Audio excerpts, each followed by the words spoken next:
तो welcome back to my YouTube channel guys. तो मेरा नाम कृष्णा और आप देख रहे हैं आपका अपना YouTube channel the grow study. तो इस चैनल पर एसएससी एग्जाम से रिलेटेड सारी क्लासें फ्री ऑफ कॉस्ट देखने को मिलती हैं। तो आज हम ज्योग्राफी में एक नया चैप्टर शुरू करेंगे, भारत की प्रमुख नदियाँ। तो देखिए, बिना देरी के वीडियो को स्टार्ट करते हैं। चैनल पर नए चैनल को सब्सक्राइब और वीडियो को लाइक कर दीजिए। तो भारतीय नदी तंत्र दो भागों में बटा हुआ है। उत्तर भारत की नदियाँ, दक्षिण भारत या प्रायद्वीपीय भारत की नदियाँ। कल आपको बता दिया था, जो उत्तर भारत की नदियाँ उसमें गंगा नदी, सिंधु नदी, ब्रह्मपुत्र नदी, और दक्षिणी भारत में अरब सागर में जल गिराने वाली नदियाँ, बंगाल की खाड़ी में जल गिराने वाली नदियाँ। और ये भी हमने कल पढ़ लिया था। पंचप्रयाग पवित्र भूमि। प्रयाग का निर्माण दो नदियों के मिलन से होता है। गंगोत्री ग्लेशियर से भागीरथी नदी निकलती है और केदारनाथ ग्लेशियर से मंदाकिनी नदी निकलती है और बद्रीनाथ ग्लेशियर से अलकनंदा नदी निकलती है। आगे चलते हैं। और ये भी कल आपको बता ही दिया था।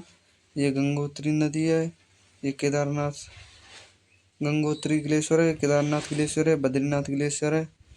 देखिए, बद्रीनाथ ग्लेशियर से अलकनंदा नदी निकलती है। तो आपसे क्वेश्चन क्या पूछा जाएगा, अलकनंदा और धौली गंगा के मध्य कौन सा प्रयाग है? तो विष्णु प्रयाग। देखिए, यहाँ पर लिखा हुआ है, इनको आप पढ़ लेना। अलकनंदा और नंदाकिनी, अलकनंदा और पिंडारी, और अलकनंदा और मंदाकिनी, और अलकनंदा और भागीरथ नदी। तो इनको आपको पढ़ लेना है। आगे चलते हैं। गंगा नदी तंत्र, ये आपको देखिए आगे समझा देंगे। देखिए, जो गंगा नदी तंत्र है उसकी कितनी लंबाई है? 2525 किलोमीटर। कौन से राज्य में पड़ता है ये? उत्तराखंड डिस्ट्रिक्ट, उत्तरकाशी जिले से। और कौन से स्थान से? गोमुख के निकट। और कौन से ग्लेशियर पूछ सकता है? गंगोत्री ग्लेशियर से निकलती है। और जो गंगा नदी है वो कितने राज्यों में बहती है? उत्तराखंड, यूपी, बिहार, झारखंड और पश्चिम बंगाल। और इसको राष्ट्रीय नदी कब घोषित किया गया? 4 नवंबर 2008। और गंगा की असहायक नदी कौन सी है? हुगली। यहाँ तक आपको समझ में आ गया होगा। देखिए, और हुगली की सहायक नदियाँ कौन सी है? दामोदर, रूपनारायण और कंगसावती। और दामोदर की सहायक नदियाँ कौन सी हैं? बराकर। और गंगा के बाएं तट पर रामगंगा, गोमती, दादरा, गंडक, कोसी, महानंदा। और दाएं तट पर पड़ती है यमुना, सोन, करमनासा और पुनपुन। ये आपको समझ में आ गया होगा। देखिए, जो गंगा नदी है वो पटना में सोन से होकर निकलती है, और कन्नौज में रामगंगा, प्रयागराज में यमुना, गाजीपुर में गोमती। और गंगा की पहली सहायक नदी कौन सी है? रामगंगा। और गंगा की सबसे लंबी सहायक नदी है यमुना। और गंगा के किनारे स्थित बड़ा शहर है कानपुर। यहाँ तक आपको समझ में आ गया होगा। तो देखिए, गंगा बांग्लादेश में किस नाम से जानी जाती है? पद्मा। विश्व का सबसे बड़ा डेल्टा कौन सा है? गंगा ब्रह्मपुत्र डेल्टा। इसका दूसरा नाम है सुंदरबन डेल्टा। और गंगा बंगाल की खाड़ी में अंतिम रूप से अपना जल कहाँ गिराती है? मोहना में। ये भी आपको समझ में आ गया होगा। और यमुना नदी आ जाती है फिर गंगा की सबसे लंबी और पश्चिम से निकलने वाली सहायक नदी है ये। और इसका उद्गम होता है यमुनोत्री ग्लेशियर में। और चोटी, ऊंची चोटी कौन सी है? बंदरपूंछ चोटी से। और यमुना नदी की सहायक नदियाँ कौन कौन सी है? चंबल, सिंध, बेताब, केन, टोंस, हिंडन। यहाँ पर ये चित्र में दर्शाया गया है, इसको आप देख लेना। आगे चलते हैं। इम्पोर्टेंट चीज़ों के बारे में पढ़ेंगे हम। और चंबल नदी, इसका उद्गम कहाँ होता है? मध्य प्रदेश के मुंह के पास से होता है। और ये किन किन राज्यों में से बहती है? मध्य प्रदेश, राजस्थान, यूपी। और कौन कौन सी नदियाँ हैं?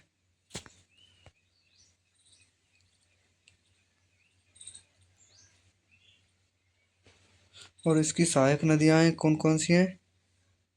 बनास, क्षिप्रा, काली सिंध, पार्वती। और क्षिप्रा जो है उज्जैन, उज्जैन में है। और ये चित्र है, इसके हिसाब से आप समझ सकते हैं। आगे चलते हैं। सोन नदी का उद्गम अमरकंटक से होता है, उत्तर दिशा में बहती है, वेरी इंपॉर्टेंट है अमरकंटक।